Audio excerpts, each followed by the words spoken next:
ಈಗ ರೇಖಿ ಕಲಿಬೇಕು ಅಂದ್ರೆ ಅದು ಸುಲಭ ಇದೆಯಾ ಕಷ್ಟ ಇದೆಯಾ? ತುಂಬಾ easy, okay very easy. Okay ಅದ್ರಲ್ಲಿ ನೀವೇನು ಕಷ್ಟಪಡೋವಂಥದ್ದು ಏನೂ ಇಲ್ಲ. Because reiki is available, attunement ಆಗಿರುತ್ತೆ. You are connected to the God or the divine or the life force energy of the universe.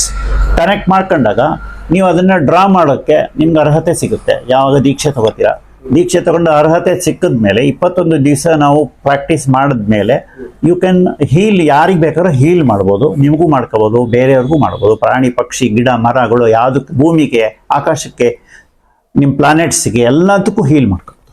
Okay ಈಗ ಆನ್ಲೈನ್ ಅಲ್ಲಿ ಇದನ್ನ ಕಲಿಬಹುದು, ಆರಾಮಾಗಿ ಕಲಿಬೋದು.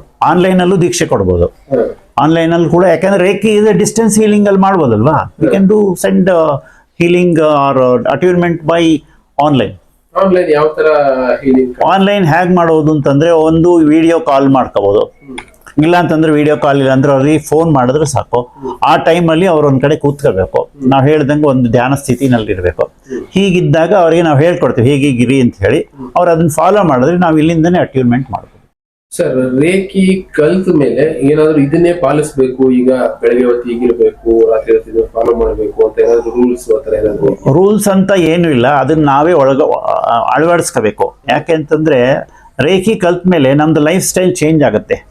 ರೇಖಿ ಎಲ್ಲರೂ ಕಲಿಯಕ್ಕಾಗಲ್ಲ. Because he should be attracted by reiki energy. ಯಾರ ಕಲಿಬೇಕು ಅಂತ ಅಟ್ರಾಕ್ಟ್ ಆಗುತ್ತೆ, ಅವ್ರಿಗೆ ಅಟ್ರಾಕ್ಟ್ ಆಗುತ್ತೆ ನಾನು ಕಲಿಬೇಕು, ಯಾರನ್ನ ನೋಡ್ಬೇಕು ಅಂತ. Reiki will choose the person. ಯಾರು ಬೇಕು ಅಂತ ರೇಖಿ ವಿಲ್ ಚೂಸ್, ಯಾರಿಗೆ ಕಲಿಸ್ಬೇಕು ಅಂತ ಹೇಳಿ. ಅವ್ರಿಗೆ ಎಲ್ಲೊಂದು ಇಂಡಿಕೇಶನ್ ಕೊಡುತ್ತೆ, ರೇಖಿ ಬಗ್ಗೆ ಸಮ್ ಇನ್ಫಾರ್ಮೇಶನ್ ಕೊಡುತ್ತೆ. ಅಂಥವ್ರು ರೇಖಿ ಕಲ್ತ್ಕೋಬಹುದು. ಆದ್ರೆ ಈ ಕಲ್ತ ಮೇಲೆ ಏನಾದ್ರು ಫಾಲೋ ಮಾಡಲೇಬೇಕು ಇದೇ ಸಿಸ್ಟಮ್ ಅಲ್ಲಿ? ಹೌದು, ಸಿಸ್ಟಮ್ ಇದೆ. ಸಿಸ್ಟಮ್ ಅಂತಂದ್ರೆ ಅದೇ, ಈಗ ನಾವು 5 ಪ್ರಿನ್ಸಿಪಲ್ ಫಾಲೋ ಮಾಡಿದ್ರೆ ಬೇಕಾದಷ್ಟು. ಅಂದ್ರೆ ಮನೆಗೂ ಮಾಡಬಹುದು. ಈಗ ಮನೆಯಲ್ಲಿ ಕೆಲವೊಂದು ಮನೆಗೂ ರೇಖಿ ಮಾಡ್ಬೋದು, ನಿಮ್ಮ ಕಾರಿಗೆ ಮಾಡ್ಬೋದು, ಸೇಫ್ಟಿ ಮಾಡ್ಕೋಬಹುದು. ಸೊ ಇದೆಲ್ಲ ನಾವು ರೇಖಿ ನಿಮ್ಗೆ ಅಟ್ಯೂನ್ಮೆಂಟ್ ಮಾಡುವಾಗ ಹೇಳ್ಕೊಡುವಾಗ ನಾನು ಕಂಪ್ಲೀಟ್ ಆಗಿ ಹೇಳ್ಕೊಡ್ತೀವಿ. ಈಗ ರೇಖಿ ಟ್ರೀಟ್ಮೆಂಟ್ ತಗೋಬೇಕು ಅಂದ್ರೂ ಅದೇ ತರಾನೇ ಇದೆಯಾ ಹೇಗೆ?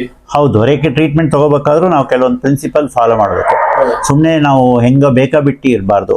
ಯಾಕಂದ್ರೆ ನಾವು ರೇಖಿ ಎನರ್ಜಿ ರಿಸೀವ್ ಮಾಡೋಕ್ಕೆ ನಾವು we should be at ರಿಸಿಪ್ಟಿವ್ position. ನಾವು ಸ್ವೀಕಾರ ಪರಿಸ್ಥಿತಿನಲ್ಲಿ ಇರಬೇಕು. ಸ್ವೀಕಾರ ಮಾಡೋ ಹಂಗೆ ಅರ್ಹತೆ ಇರಬೇಕು ನಮಗೆ. ನಾವೇ ರಿಜೆಕ್ಟ್ ಮಾಡಿದ್ರೆ ನಾವು ಬರೋ ಶಕ್ತಿ ನಮ್ಗೆ ಹೆಂಗೆ ವರ್ಕ್ ಆಗುತ್ತೆ?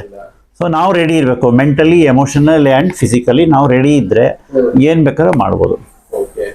ಈ ಟ್ರೀಟ್ಮೆಂಟ್ ರೇಖಿ ಕಲಿಯುವಾಗ ಕೆಲವೊಂದು ಇಂಪ್ಯಾಕ್ಟ್ ಆಗುತ್ತೆ ಅಂತ ಹೇಳಿದ್ರೆ, ಯಾವುದು ತಲೆನೋವು, ವಾಮಿಟ್, ಈ ತರ ಬಾಡಿ ಕ್ಲೀನಿಂಗ್. ಹೌದು, ಆಗುತ್ತೆ. ಅದೇ ರೀತಿ ಈಗ ನಾವು ಟ್ರೀಟ್ಮೆಂಟ್ ತಗೊಳ್ತಾ ಇರ್ತೀವಲ್ಲ ಆವಾಗಲೂ ಆಗುತ್ತೆ. ಕೆಲವು ಸಮಯ ಆ ಥರನೂ ಚಾನ್ಸಸ್ ಇರುತ್ತೆ.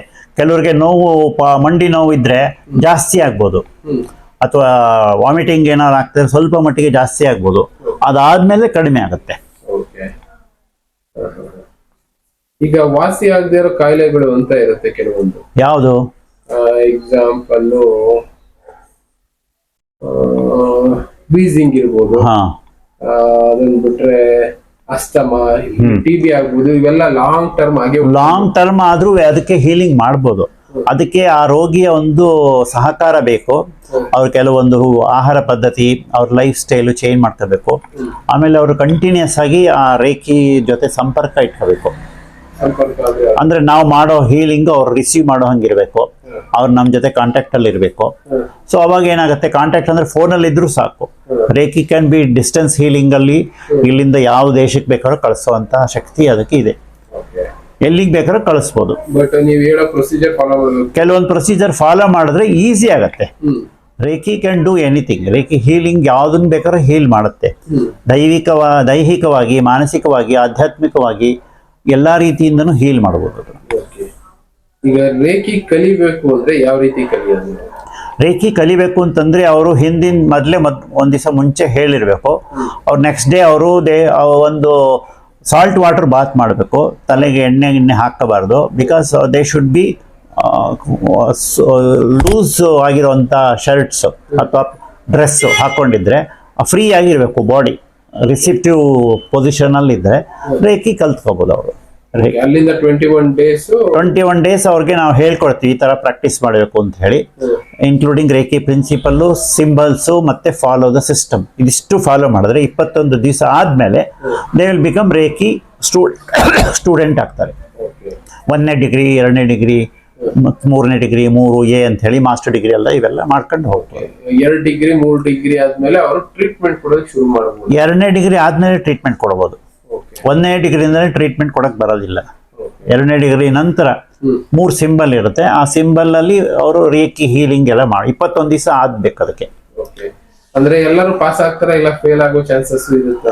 ಇದ್ರಲ್ಲಿ ಪಾಸ್ ಆಗ್ತಾರೆ ಫೇಲ್ ಆಗ್ತಾರೆ ಇಲ್ಲ, ಎಲ್ಲ ಪಾಸೇ, ಓಕೆ ಯಾರು ಫೇಲ್ ಇಲ್ಲ. ಓನ್ಲಿ ಅವ್ರು ಫಾಲೋ ಮಾಡ್ಬೇಕಷ್ಟೇ. ನಿಮಗೆ ರೇಖಿ ಒಂದ್ಸತಿ ಕಲ್ತ್ರೆ ಅದು ಜೀವನ ಪರ್ಯಂತ ಇರುತ್ತದೆ. ಇವತ್ತು ಒಂದ್ಸತಿ ರೇಖಿ ಅಟ್ಯೂನ್ಮೆಂಟ್ ಮಾಡ್ಕೊಂಡ್ಬಿಟ್ರೆ ಮತ್ತೆ ಮಾಡ್ಬೇಕಾಗಿಲ್ಲ. ಓನ್ಲಿ ಪ್ರಾಕ್ಟೀಸ್ ಮಾಡ್ತಾ ಇದ್ರೆ ಸಾಕಷ್ಟೇ. ಪ್ರಾಕ್ಟೀಸ್ ಬಿಟ್ಬಿಟ್ಟಿದ್ರೆ ಮತ್ತೆ ನಾವು ವಾಪಸ್ ಪ್ರಾಕ್ಟೀಸ್ ಮಾಡಕ್ ಶುರು ಮಾಡಿದ್ರೆ ಮತ್ತೆ ಬರುತ್ತದೆ ಶಕ್ತಿ. ಓಕೆ ಅದ್ರ ಜೊತೆ ಕನೆಕ್ಷನ್ ಅಲ್ಲಿ ಇರ್ಬೇಕು. ಪ್ರಾಕ್ಟೀಸ್ ಮಾಡ್ತಾ ಇದ್ರೆ ಕನೆಕ್ಷನ್ ಇರುತ್ತೆ. ಸರ್ ಈಗ ದುಡ್ಡಿನ ರಿಲೇಟೆಡ್ ವಿಷಯಕ್ಕೂ ರೇಖಿ ಮಾಡಬಹುದಾ? ದುಡ್ಡಿನ ವಿಷಯಕ್ಕೂ ಮಾಡ್ಕೋಬಹುದು, ಪ್ರೊವೈಡೆಡ್ ಅವ್ರಿಗೆ ಅತಿ ಆಸೆ ದುರಾಸೆ ಇರಬಾರ್ದು ಅಷ್ಟೇ. ನಮ್ಮ ಅವಶ್ಯಕತೆ ಎಷ್ಟು ಬೇಕೋ ಅಥವಾ ನಮ್ಗೊಂದು ಸ್ಟ್ಯಾಂಡರ್ಡ್ ಆಫ್ ಲಿವಿಂಗ್ ಪ್ರಕಾರ ನಾವು ಏನ್ ಬೇಕೋ ಅದನ್ನ ನಾವು financially growth, manifestation of your goal, ಕೆಲಸ, ಮದ್ವೆ, ಉದ್ಯೋಗ, ಎಜುಕೇಶನ್ನು, ಯಾವ್ದಕ್ ಬೇಕಾದ್ರೂ ರೇಖಿ ಮಾಡ್ಬೋದು. ಓಕೆ ಇದು ರೇಖಿ ಬಂದು ಆಸ್ಟ್ರಾಲಜಿ ಬೇಸ್ ಮಾಡಿ ಏನು ಇಲ್ಲ, ಅಸ್ಟ್ರಾಲಜಿಗೂ ಏನು ಇದಕ್ಕಿಲ್ಲ. ಅಸ್ಟ್ರಾಲಜಿ ಬೇಕಾದ್ರೆ ನಾವು ಜಾತಕಕ್ಕೆ ಕೂಡ ರೇಖಿ ಮಾಡ್ಬೋದು. ಅಸ್ಟ್ರಾಲಜಿಗೂ ಇದಕ್ಕೂ ಸಂಬಂಧ ಇಲ್ಲ, ಜಾತಕಕ್ಕೂ ರೇಖಿ ಮಾಡ್ಬೋದು.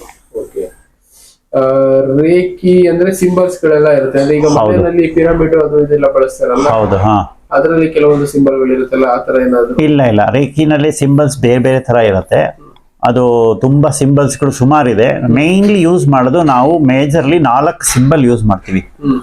ಒಂದು ರೇಖಿ ಸ್ಟಾರ್ಟಿಂಗ್ ಸಿಂಬಲ್ ಅಂತೂ ಒಂದು ಬರುತ್ತೆ. ಅದು ಬಂದು ಅದಾದ್ಮೇಲೆ ಇನ್ನೊಂದು ರೇಖಿ ಎಮೋಷನಲ್ ಸಿಂಬಲ್ ಅಂತ ಒಂದಿದೆ. ಅದಾದ್ಮೇಲೆ ಡಿಸ್ಟೆನ್ಸ್ ಹೀಲಿಂಗ್ ಸಿಂಬಲ್ ಇದೆ. ಅದಾದ್ಮೇಲೆ ಮಾಸ್ಟರ್ ಸಿಂಬಲ್ ಇದೆ. ಈ ಸಿಂಬಲ್ಸ್ ನ ಯೂಸ್ ಮಾಡಿ ನಾವು ಯಾರಿಗ್ ಬೇಕಾದ್ರೂ ಹೀಲಿಂಗ್ ಮಾಡ್ಬೋದು. ಸಿಂಬಲ್ಸ್ ಏನು ಹೇಳುತ್ತೆ? ಸಿಂಬಲ್ಸ್ ಬಗ್ಗೆ ಹೇಳಬೇಕು ಅಂತಂದ್ರೆ ಆಕ್ಚುಲಿ ಅದನ್ನ ನಾವು ಪಬ್ಲಿಕ್ ಆಗಿ ಹೇಳೋ ಹಂಗಿಲ್ಲ ಅಂತ ನಮ್ಗೆ ಇದ್ರೊಳಗಡೆ ಇದೆ. ಯಾರು ಬೇಕೋ ಅವ್ರು ಕಲಿಯೋರಿಗೆ ನಾವು ಸಿಂಬಲ್ಸ್ ಬಗ್ಗೆ ಅದು ಏನ್ ಮಾಡುತ್ತೆ, ಹೇಗ್ ಮಾಡುತ್ತೆ ಅಂತ ಹೇಳ್ಬೋದು. ಯಾರು ಬೇಕೋ ಅವರು ಸಿಂಬಲ್ಸ್ ಬಗ್ಗೆ ಯೂಸ್ ಮಾಡೋ ಹಂಗಿಲ್ಲ. Okay as per the principles of reiki foundation ಇದ್ರ ಪ್ರಕಾರ, ಇಂಟರ್ನ್ಯಾಷನಲ್ ಫೌಂಡೇಶನ್ ಪ್ರಕಾರ. ಇವಾಗ ಎಲ್ಲ ಇಂಟರ್ನೆಟ್ ಅಲ್ಲಿ ಸಿಗುತ್ತೆ, ಆದ್ರೂ ಏನು ಮಾಡಕ್ಕಾಗಲ್ಲ. ಇವತ್ತು ಎವ್ರಿಥಿಂಗ್ ಈಸ್ ಓಪನ್. ಫ್ಯೂಚರ್ಗೆ ಒಂದು ತರ ಹೀಲಿಂಗ್ ಸಿಂಬಲ್ ಇಲ್ಲ ಅಂದ್ರೆ ಈಗ ಕಾಯಿಲೆಗಳಿರುತ್ತೆ, ಕಾಯಿಲೆ ಹೀಲ್ ಮಾಡಬೇಕು ಅಂದ್ರೆ ಸೇಮ್ ಸಿಂಬಲ್ ಎಲ್ಲದಕ್ಕೂ ಸೇಮ್ ಸಿಂಬಲ್ ಯೂಸ್ ಮಾಡಬಹುದು. ಇದರಲ್ಲಿ ಡಿಫ್ರೆಂಟ್ ಟೈಪ್ ಆಫ್ ಸಿಂಬಲ್ಸ್ ಇದಾವೆ. ನೀವು ಯಾವ್ದು ತುಂಬಾ ಸಿಂಬಲ್ ಹಾಕೋಕ್ಕಿಂತ ಈ ಒಂದು 5 ಸಿಂಬಲ್ 4 ಸಿಂಬಲ್ ಇದೆ. Cho Ku Rei, Sei He Ki, Hon Sha Ze Sho Nen and master symbol Dai Ko Myo ಅಂತ. ಇದಿಷ್ಟೇ ಸಾಕು, ಬೇರೆ ಯಾವ ಸಿಂಬಲ್ ಬೇಕಿಲ್ಲ. ಡೈಕೋಮಿಯೋ ಅನ್ನೋದು it is 100 or 1000 times powerful than Cho Ku Rei. So very powerful master symbol. ಈಗ ನಮ್ಮಲ್ಲಿ ಕೆಲವೊಂದು ಚಕ್ರಗಳು ಎಲ್ಲ ಮಾಡಲ್ವ ನಾವು. ಫಾರ್ ಎಕ್ಸಾಂಪಲ್ ಸ್ವಸ್ತಿಕ್ ಇರ್ಬೋದು, ಅಥವಾ ಟ್ರಯಾಂಗಲ್ ಹಾಕಿ ಒಂದು ಶ್ರೀ ಚಕ್ರ ಇರ್ಬೋದು. ಅದೇ ತರ ಈ ಸಿಂಬಲ್ಸ್ ಕೂಡ ವರ್ಕ್ ಮಾಡ್ತವೆ. ಅವ್ರ ಸಿಸ್ಟಮ್ ಅಲ್ಲಿ ಅದು ವರ್ಕ್ ಮಾಡುತ್ತದೆ. ಈಗ ಶಕ್ತಿ ಪೀಠಗಳಲ್ಲಿ ಕೆಲವೊಂದು ಚಕ್ರಗಳು ಹಾಕಿರ್ತಾರಲ್ಲ, ಹೌದು, ಅದೇ ತರ ಈ ಸಿಂಬಲ್ಸ್ ಇರ್ತವೆ. ಇದು ಜಪಾನೀಸ್ ಸಿಸ್ಟಮ್ ಅಷ್ಟೇ. ಹೌದು, ನಮ್ಮಲ್ಲಿ ಚಕ್ರಗಳು ಬೇರೆ ಬೇರೆ ತರ ಸುದರ್ಶನ ಚಕ್ರ ಇರುತ್ತೆ, ಹನುಮಾನ್ ಚಕ್ರ ಇರುತ್ತೆ, ಸಾಯಿಬಾಬನ್ ಚಕ್ರ ಇದೆ, ಇವಾಗ ದತ್ತಾತ್ರೇಯನ್ ಚಕ್ರ ಇದೆ. ಬೇಕಾದಷ್ಟು ಚಕ್ರಗಳು ಇವಾಗ ಮಾಡಿದ್ದಾರೆ, ಮೊದ್ಲಿಂದನೂ ಮಾಡ್ಕೊಂಡ್ ಬಂದಿದ್ದಾರೆ. ಅದ್ರೊಳಗಡೆ ಆ ಚಕ್ರಕ್ಕೆ ಅಂದ್ರೆ ತುಂಬಾ ನಾವು ಶಾಸ್ತ್ರೋಕ್ತವಾಗಿ ಅದಕ್ಕೆ ಮಂತ್ರೋಪದೇಶ ಎಲ್ಲ ಮಾಡ್ಬೇಕು. ಅದಕ್ಕೆ ಊಟ, ಅದಕ್ಕೆ ಉಪಚಾರಗಳು ಮಾಡ್ಬೇಕು. ಪಂಚೋಪಚಾರ ಇರ್ಬೋದು, ಷೋಡಶೋಪಚಾರ ಇರ್ಬೋದು, ಇದನ್ನ ಮಾಡ್ಬೇಕು. ಇಲ್ಲಿ ರೇಖಿನಲ್ಲಿ ಯಾವ ಉಪಚಾರನೂ ಇಲ್ಲ. ಸಿಂಬಲ್ ಹಾಕಿ ತಕ್ಷಣ ಅದು ಆಕ್ಟಿವೇಟ್ ಆಗುತ್ತೆ. So simple, so easy and so effective. ಈಗ ಜಪಾನೀಸ್ ಅವರು ರೇಖಿ ಫಾಲೋ ಮಾಡ್ತಾ ಇದಾರಲ್ಲ, ಅವರು ಮಾಮೂಲಿ ಗಂಧದ ಕಡ್ಡಿ ಇಟ್ಕೊಳ್ಳೋದೆಲ್ಲ ಮಾಡ್ತಾ ಇರ್ತಾರ, ಮರಳು ಮೇಲೆ ಬರೆಯೋದೆಲ್ಲ ಸೇಮ್ ಅದು ಅದೇ? ಇಲ್ಲ, ಅದೇ ಬೇರೆ. ಜಾಪನೀಸ್ ಇದು ಬೇರೆ. ಇದು ರೇಖಿ ಅನ್ನೋದು ಬೇರೆ, ಜಾಪನೀಸ್ ಸಿಸ್ಟಮ್ ಬೇರೆ. ಈ ರೇಖಿ ಅನ್ನೋದು ಒಂದು healing system generated in Japan. ಇದು ಜಪಾನ್ ನಲ್ಲಿ ಮಾಡಿರೋದಷ್ಟೇ. ಜಪಾನ್ದೇ ಸಿಸ್ಟಮ್ ಅಂತ ಹೇಳಕ್ಕಾಗಲ್ಲ. It is one of the system for healing. ಈಗ ನಮ್ಮಲ್ಲಿ ಬೇಕಾಷ್ಟು ಹೀಲಿಂಗ್ ಇದಾವೆ, ಅದೇ ತರ ಇದು ಒಂದು ಹೀಲಿಂಗ್ ಸಿಸ್ಟಮ್ ಅಷ್ಟೇ. ಈಗ ನಾವು ಪ್ರೊಟೆಕ್ಷನ್ ಮಾಡ್ಕೋಬೇಕು ಅಂತಂದ್ರೆ ನಾವೇನ್ ಮಾಡ್ತೀವಿ, ಒಂದು ಟ್ರಯಾಂಗಲ್ ಶೇಪ್, ಒಂದು pyramid, it is in the triangle ಅಷ್ಟೇ. ಪಿರಮಿಡ್ ಅಂದ್ರೆ ಅದಕ್ಕೊಂದು ಹಿಂಗೊಂದು ಟ್ರಯಾಂಗಲ್ ಹಾಕ್ಬಿಟ್ಟು ಮಧ್ಯ ಬೇಕಾದ್ರೆ ಚೌಕುರಿ ಹಾಕಿದ್ರೆ we are protected, we are in protection shell. ಒಂದು ಒಳಗಡೆ ಒಂದು ಕನ್ಸೋಲ್, ಪ್ರೊಟೆಕ್ಷನ್ ಕನ್ಸೋಲ್ ಒಳಗಡೆ ಇದ್ದಂಗೆ ಆಗತ್ತೆ ಅಷ್ಟೇ. ಅದರಿಂದ ಯಾವುದು ನೆಗೆಟಿವ್ ಎನರ್ಜಿ ಬರೋದಿಲ್ಲ.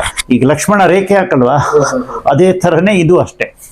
ಪಿರಮಿಡ್ ಹೀಲಿಂಗ್ ಅಂದ್ರೆ ನಮ್ಗೆ ನಾವು ಹಾಕೋದು ಅಂತ, ನಮಗೂ ಹಾಕ್ಬೋದು, ನಮ್ಮ ಪೇಷಂಟ್ಗೂ ಹಾಕ್ಬೋದು, ವಸ್ತುಗಳಿಗೆ ಹಾಕ್ಬೋದು. ನೀವೆಲ್ಲರೂ ಊರಿಗೆ ಹೋದ್ರೆ ನಿಮ್ಮ ಮನೆಗೆ ಹಾಕ್ಬೋದು, ಅಲ್ಲಿಂದನೇ ಹಾಕ್ಬೋದು, ನಮ್ಮ ಮನೆ ಸೇಫ್ ಆಗಿರ್ಲಿ ಅಂತ. ಈ ಟ್ರಯಾಂಗಲ್ ಹಾಕ್ಬಿಟ್ಟು ನಿಮ್ಮ ಮನೆ ಇಮ್ಯಾಜಿನ್ ಮಾಡ್ಕೊಂಡು ಟ್ರಯಾಂಗಲ್ ಹಾಕ್ಬಿಟ್ಟು ಒಳಗಡೆನೆ ಒಂದು ಚೌಕುರಿ ಹಾಕ್ಬಿಟ್ರೆ ನಿಮ್ಮ ಮನೆ ಪ್ರೊಟೆಕ್ಷನ್ ಅಲ್ಲಿ ಇರುತ್ತೆ, ನಿಮ್ಮ ವೆಹಿಕಲ್ ಪ್ರೊಟೆಕ್ಷನ್ ಅಲ್ಲಿ ಇರುತ್ತೆ. ಅವಾಗ you are attracting positive energy.